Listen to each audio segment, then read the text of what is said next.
Je suis d'une famille de milieu populaire. Mon père a commencé en tout cas comme ouvrier, jeune ouvrier. Il avait quitté l'école à 14 ans et puis ma mère à peu près au même âge, elle était sténodactylo. J'ai passé une grande partie de mon enfance et le début de mon adolescence dans des cités HLM qui, pour une part, avaient été entourées de ce qu'on appelait à l'époque des cités d'urgence, qui ont été relogées dans de grandes cités HLM, celle qui se trouve autour de Viry-Châtillon, où j'ai passé, c'est-à-dire dans le sud de Paris. Et puis ce qu'on appelait aussi les Lopofa, qui hébergeaient des familles rapatriées d'Afrique du Nord. Donc ça a été le milieu dans lequel j'ai vécu. Dans ma famille, il n'y avait pas de livres, il y avait quelques beaux ouvrages avec des belles couvertures en cuir et des lettres dorées qui servaient de décoration. Mais il n'y avait pas de livres qu'on lisait. Et puis quand j'ai commencé le collège, petit à petit, parce qu'on nous demandait de lire, je me suis mis à la littérature, enfin j'ai découvert la littérature, et de façon très scolaire donc. Et j'ai beaucoup aimé au collège et au lycée cette découverte.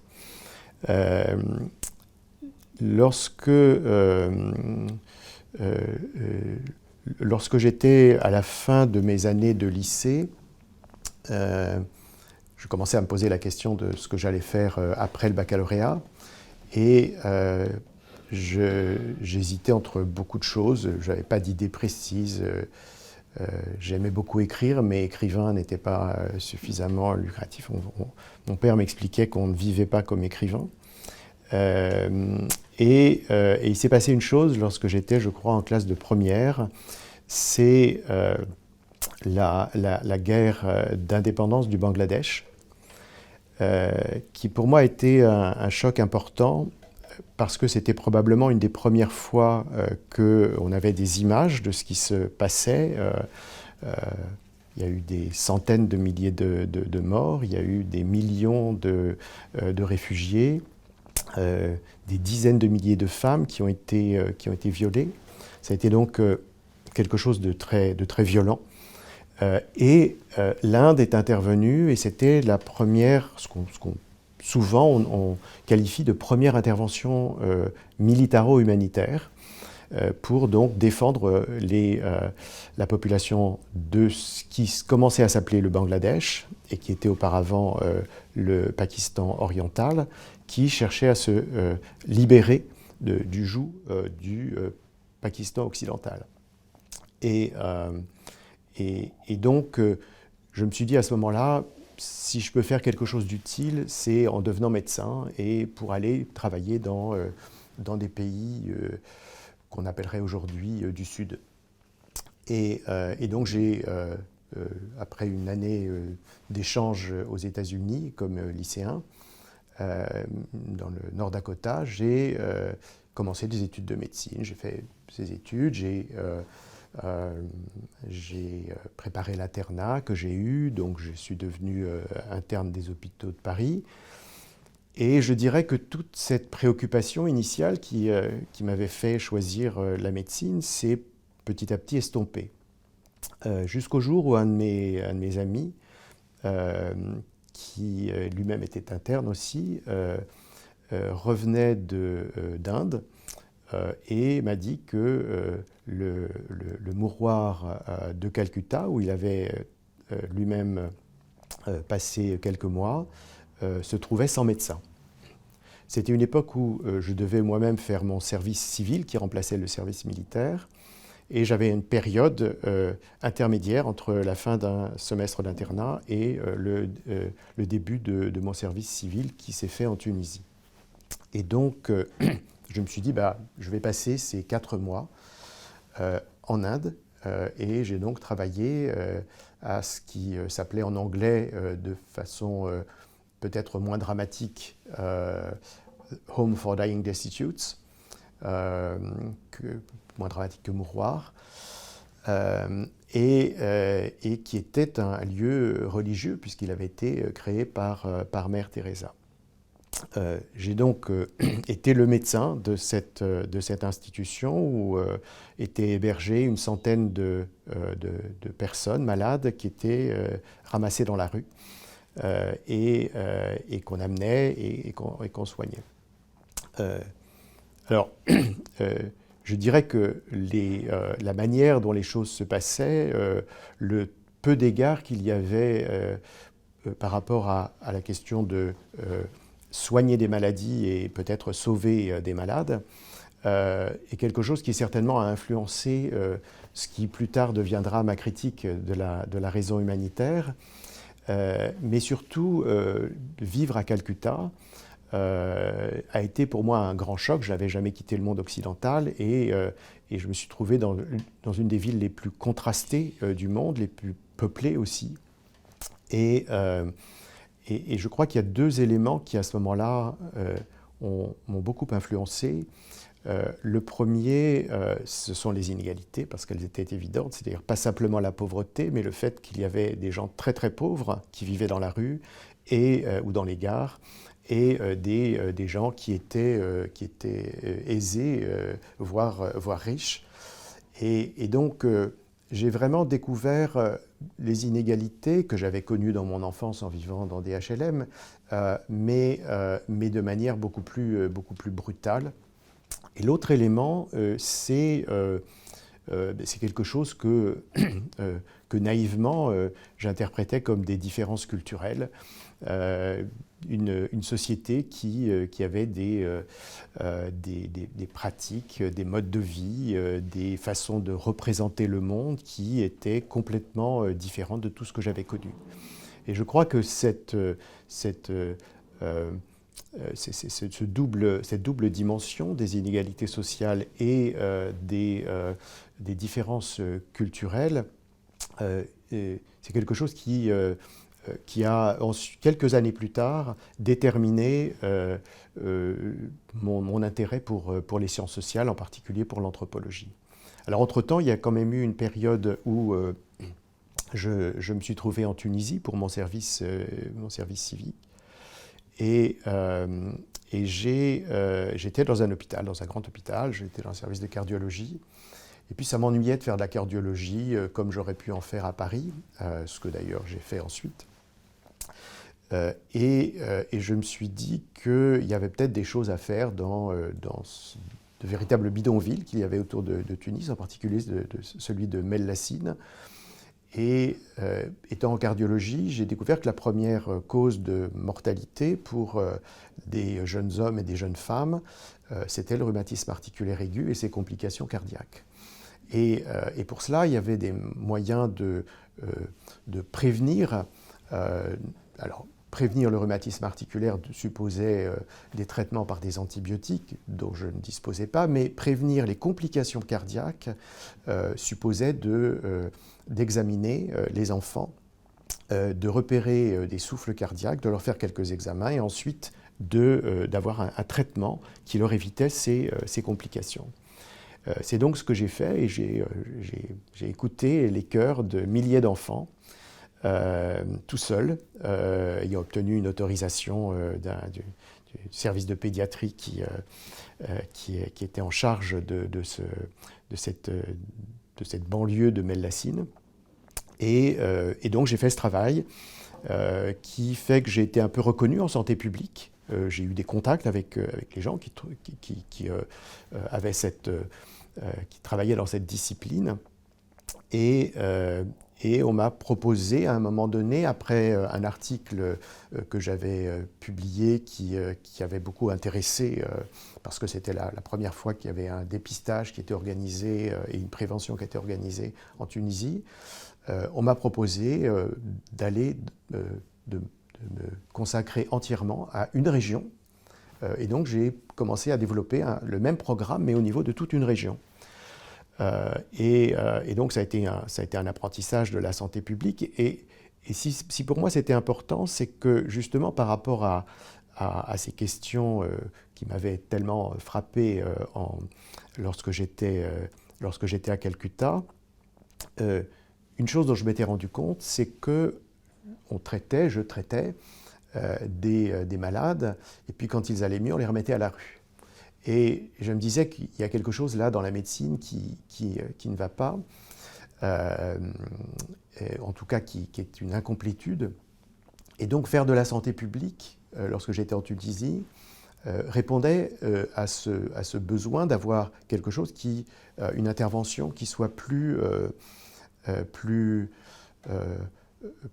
complète et qui se joue au niveau de population et au niveau de prévention, au niveau du collectif.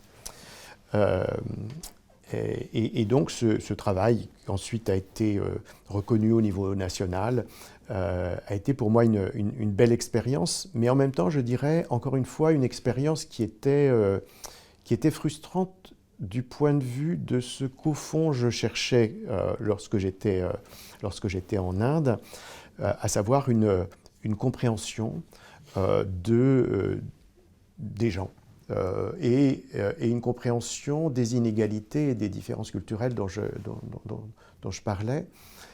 Et au fond, écouter des milliers de cœurs ne me donnait pas beaucoup de connaissances de qui étaient ces gens, qui étaient ces enfants, comment ils vivaient, etc. Et de retour en France, j'ai, sur la suggestion de mon frère à qui je parlais de mes doutes et de mes hésitations, j'ai contacté Georges Ballandier, qui bien sûr est un grand anthropologue de l'Afrique, et en même temps quelqu'un qui a bouleversé l'anthropologie sociale française, largement influencé par les Britanniques, l'école de Manchester notamment, et qui a d'abord décrit son travail au Congo et à Brazzaville en particulier, l'a décrit comme une sociologie et non plus comme une anthropologie, ce qui était une manière de dire qui évidemment allait à l'encontre de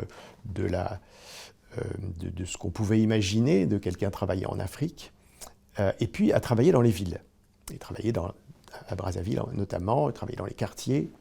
Autrement dit, on n'était plus dans les villages à s'intéresser à la tradition, mais on était en ville à travailler sur les ouvriers, les modes de vie urbains, etc.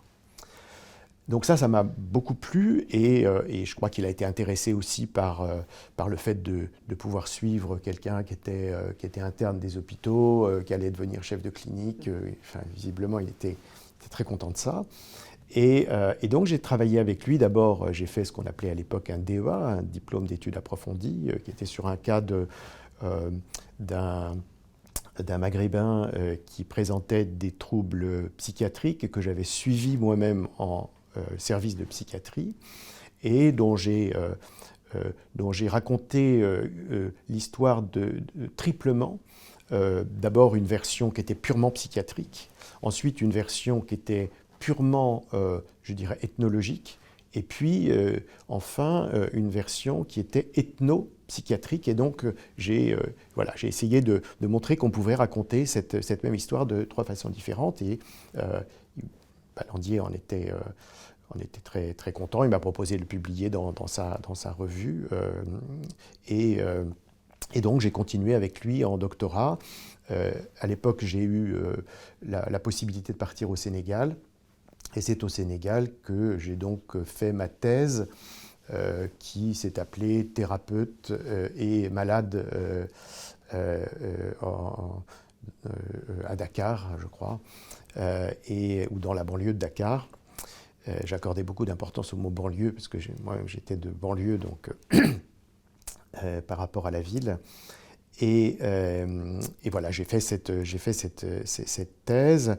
Et puis je suis revenu en médecine. Je suis devenu chef de clinique. J'ai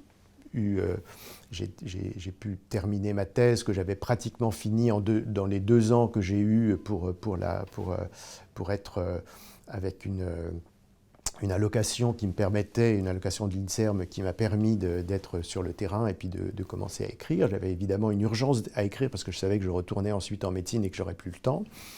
Et au bout de 3 ans, donc j'ai soutenu ma thèse, mais en continuant à être en médecine. Et c'était une tension très forte qu'il y avait entre les deux activités, puisque il est difficile de ne pas se consacrer entièrement à ces malades, à leur famille, à la lecture, au séminaire, etc.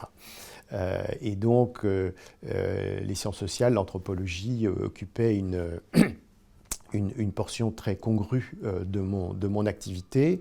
Et puis j'ai eu la possibilité de partir avec mon épouse Anne-Claire Defossé, qui est sociologue, de partir en Amérique latine, en Équateur. Et donc j'ai pris 2 années de disponibilité pour aller travailler en Équateur sur un sujet qui, au départ, était encore très médical, puisqu'il s'agissait de la mortalité maternelle, c'est-à-dire l'Équateur était un des pays du monde, en tout cas un des pays d'Amérique latine où la mortalité maternelle, c'est-à-dire la mortalité durant la grossesse, pendant l'accouchement et les 40 jours qui suivent, était particulièrement élevée. Et lorsque nous sommes allés en Équateur,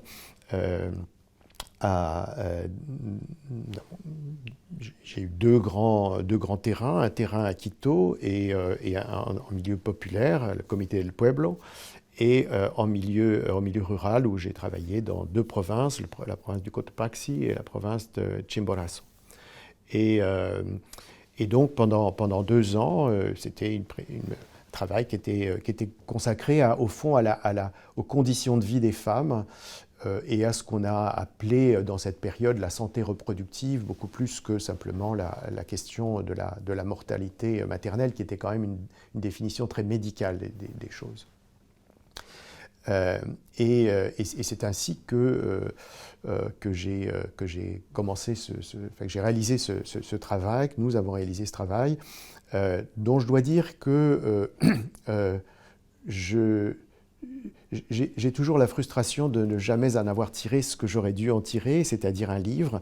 Alors il y a eu un livre collectif, il y a eu une exposition de photos, il y a eu différents événements, des petits articles, mais je n'ai jamais été capable de rendre, plus exactement, j'ai commencé, quand je suis rentré en France, j'ai commencé un livre que je n'ai jamais terminé, parce que j'étais absorbé par mes activités de jeune maître de conférences, puisqu'à ce moment-là, j'avais été, je dirais, presque contraint par les faits de m'orienter vers les sciences sociales. En effet, j'étais passionné par les sciences sociales, par l'anthropologie en particulier, mais j'avais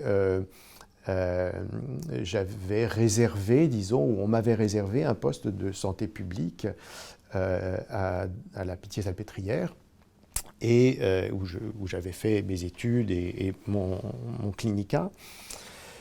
Et ce poste, je me suis rendu compte à un moment donné que, loin des yeux, loin du cœur, on m'avait simplement oublié, et donc je perdais je perdais ce poste, et je rentrais au fond en France après 2 années en Équateur, sans rien du tout. J'avais 35 ans à peu près, et donc avec 2 thèses et 0 poste. Et il se trouve que, par chance, un de mes collègues et amis m'a annoncé qu'il y avait un poste qui venait de s'ouvrir dans une petite université, qui est l'université Paris 13, qui est la dernière université créée, qui était un peu expérimentale au début, qui ensuite ne l'était plus beaucoup, et qui avait un poste donc en sociologie. Et j'ai envoyé mon dossier qui est arrivé le jour de la clôture des inscriptions, et j'ai été retenu, et donc j'ai commencé là à enseigner les sciences sociales, à travailler et dans ce domaine. Et j'ai créé un petit laboratoire qui s'appelait le CRESP, le Centre de recherche sur les enjeux en santé publique. Donc vous voyez que c'était encore très, très médical. Et où nous étions une dizaine de chercheurs. J'avais réussi à faire venir deux chercheurs renommés de l'INSERM. Et nous avons créé ce petit laboratoire qui a grossi petit à petit, qui a eu une reconnaissance de l'INSERM, et puis ensuite, le public auquel j'enseignais à l'Université Paris 13, c'était des futurs médecins, des futures infirmières, des futurs directeurs d'hôpitaux. Autrement dit, je n'avais pas des gens qui étaient intéressés vraiment par la discipline. Donc j'essayais de les intéresser, évidemment. Mon premier cours, c'était toujours sur les inégalités. Le deuxième, c'était sur l'immigration. Donc j'essayais d'attirer l'attention des étudiants sur ces grands problèmes dont ils n'entendraient plus parler ensuite. Certains sont d'ailleurs venus des années après, étant médecins, sont venus me remercier, me dire à quel point ça avait été important pour eux de commencer par aborder ces questions. Mais donc je n'avais pas de gens qui s'intéressaient véritablement aux sciences sociales. C'est la raison pour laquelle je me suis orienté vers l'école des hautes études en sciences sociales, où j'ai été élu comme directeur d'études, ce qu'on appelle directeur d'études cumulant, à savoir avoir un poste principal donc, que j'avais gardé à l'Université Paris 13 et avoir un poste non rémunéré à l'école des hautes études, où je donnais des séminaires, où j'avais des étudiants en sociologie, en anthropologie, en histoire, en sciences politiques, et avec lesquels donc j'ai pu, que je pouvais initier, auxquels je pouvais présenter mes propres travaux, mes propres réflexions. Alors, peut-être une chose que je peux ajouter à cet égard, c'est qui est une chose un peu qui est un peu un secret personnel, et que je crois n'avoir révélé qu'une fois, lorsque j'ai reçu la médaille d'or de l'anthropologie en Suède. C'est le fait que, en réalité, à cause du moment où j'ai commencé mes études de sciences sociales et d'anthropologie en particulier, et où donc j'étais en activité comme médecin, je n'ai jamais pu suivre un cours de sciences sociales. Donc j'étais inscrit d'abord à la Sorbonne, où j'ai demandé des dérogations pour pouvoir lire chez moi, et donc ne pas aller en cours, parce que les cours se passaient à des heures où j'avais besoin d'être à l'hôpital. Et quand j'ai été à l'école des hautes études, eh bien, c'est le moment où j'ai fait mon terrain, et donc je lisais beaucoup. J'échangeais avec des futurs collègues, mais moi-même, je ne pouvais pas à ce moment-là aller en cours, et ensuite j'ai repris un clinica, donc ça n'était plus possible.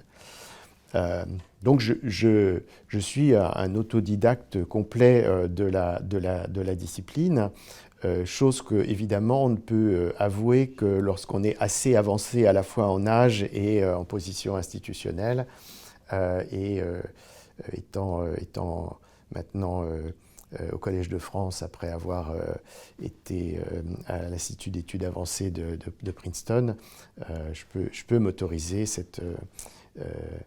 cette indiscrétion.